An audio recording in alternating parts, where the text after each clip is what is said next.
Hey there, this is Dr. Evan Osar, founder of Fitness Education Seminars and author of the Corrective Exercise Solution to Common Hip and Shoulder Dysfunction. Thank you so much for joining us on this webinar where we're going to take a little different look at the core today and show you one reason that the core dysfunction can actually lead to the shoulder. So thank you for joining us. So let's get started.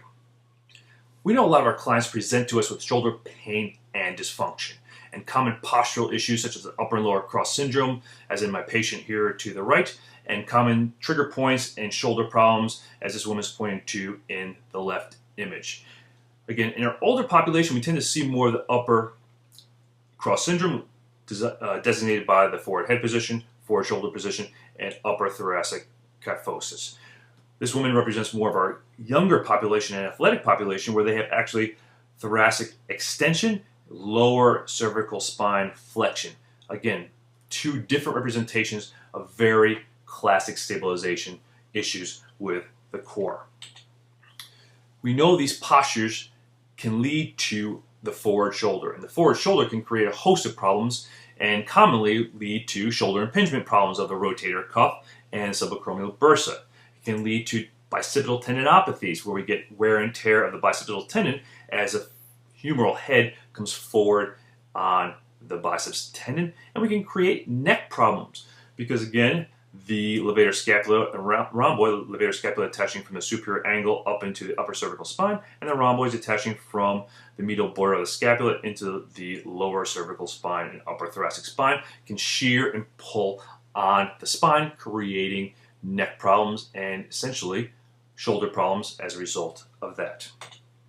These postures are often related to the forward shoulder posture and more specifically the downward rotation syndrome, where we see the inferior angle of the scapula positioned more immediately than the superior angle. And we oftentimes this is related to inhibition of the upper and lower trapezius and the serratus anterior, the anterior rotators, the upward rotators and the posterior tilters of the scapula.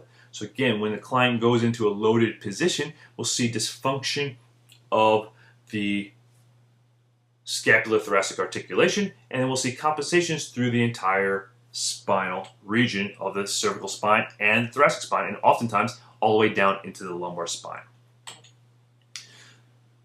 These postures, especially the forward shoulder and the downward rotated shoulder, are often related to how we stabilize in single leg stance. For example, in the gait cycle. So one of the systems we're going to use and look at is single leg stance. And we know during single leg stance, the client should be able to maintain their trunk and head over top their stance leg. They should be able to stay nice and long through their spine, and they should be able to create proper centration of the entire lower extremity and get triple flexion through the hip that's bending upward.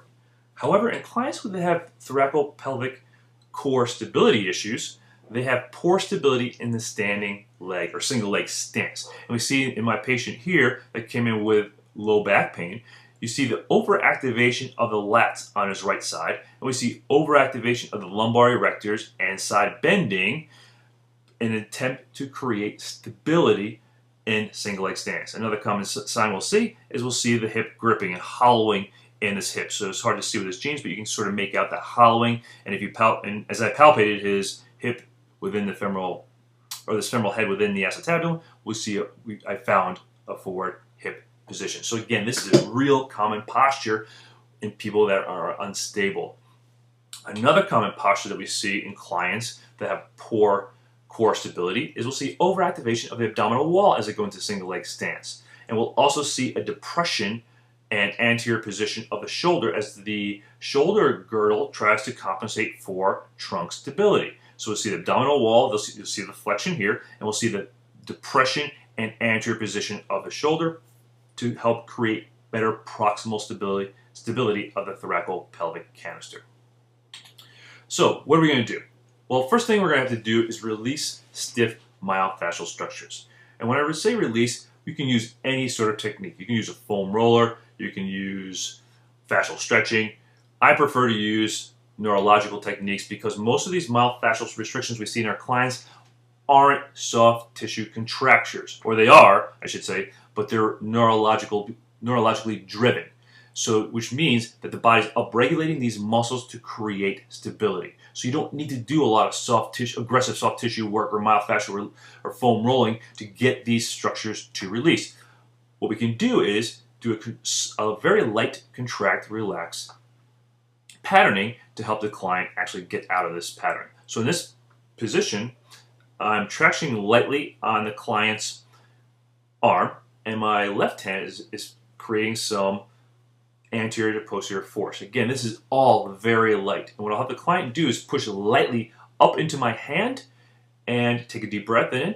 As she releases her breath, she releases the front of her shoulder, and I gently glide the shoulder, the entire shoulder girdle, more posteriorly and get her to relax under my hands. Again, it's a very, very light pressure because all we're trying to do is down-regulate the amount of myofascial tension she has. And after 3 to 4 repetitions of this, almost every single client will have release through their anterior shoulder. The pec minor will be, which would have palpated as ropey, will be released. The pec major, especially those lower fibers that depress the shoulder, will tend to release. So very effective, very easy pattern to use. But again, use whatever pattern you find most effective for yourself. Next, we're going to reactivate the thoracolpelvic stabilizers. So again, we use the modified dead bug position where the hands are up against the wall. The thorax is positioned over top the pelvis, and the client thinks about having a long spinal position. The client will push back into the wall, which brings the shoulder blades down and around, so wraps the scapula around, activating the posterior tilters and upward rotators of the scapula. And then we have the client breathe three-dimensionally to, again, elongate the spine and create better stability through the core region. As a client gets better activation and awareness, then we bring the legs up so to make the pattern more challenging. And again, we're trying to keep a long spine position. We're not trying to flatten the spine. We're trying to maintain the spinal curvatures, but we're trying to think long through the spine. Once we've done this, now we reintegrate the core into functional movement patterns. So we can use a split stance cable pull down pattern where I'm teaching the client to maintain trunk control against a rotary force of the cable, and I'm teaching the client to stay long through the spine and resist rotation. I'm teaching the client how to maintain their posture up over their stable front leg. So again, teaching them how to centrate the foot, ankle, knee, hip underneath the thoracolpelvic canister. And then as the client improves in their stabilization, we can move them to this split stance to single leg stance. In the image to the right, again, looking for spinal elongation, lower extremity hip centration, and maintenance of the rib cage over top of the pelvis, and to make sure that the client isn't over gripping through the shoulder complex, lats, pec minor, pec major, lower fibers, as the client goes into single leg stance to let us know that they have good stability in a single leg stance position. So, in conclusion, first thing we want to do is identify the core relationship to common shoulder dysfunction and posture, especially that downward rotated and anterior position of the scapula. We can see how the shoulder musculature will help compensate for poor core stability.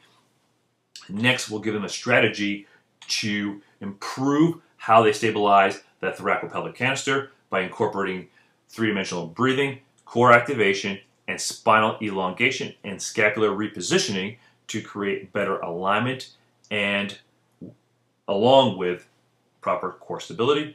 And then we'll teach them how to integrate this into the functional movement patterns of pushing, pulling, bending, squat, and lunging. So again, as we become experts in corrective exercise and help our clients improve how they function, we have to both identify how and why they get dysfunctional. We have to give them a strategy to improve the reasons for their dysfunction. And of course, we have to give them a corrective exercise strategy that integrates respiration, centration of their joints into their fundamental movement patterns. So I hope this webinar helped you. I hope it opened your eyes to another possibility of why your client has a dysfunctional shoulder and neck problems. And I hope it helped give you a strategy for both identifying and improving the alignment and stabilization in your clients so you can become the corrective exercise expert that your clients need, want, and will pay for. I want to thank you again for watching this webinar. I hope it served you. If you liked it, feel free to pass it on to your colleagues. Again, this is Dr. Evan Osar of Fitness Education Seminars. And in the next webinar, we're going to look at breaking the corrective exercise code and the connection to the hip. Thank you so much for tuning in. Have a great day. We'll catch you next time.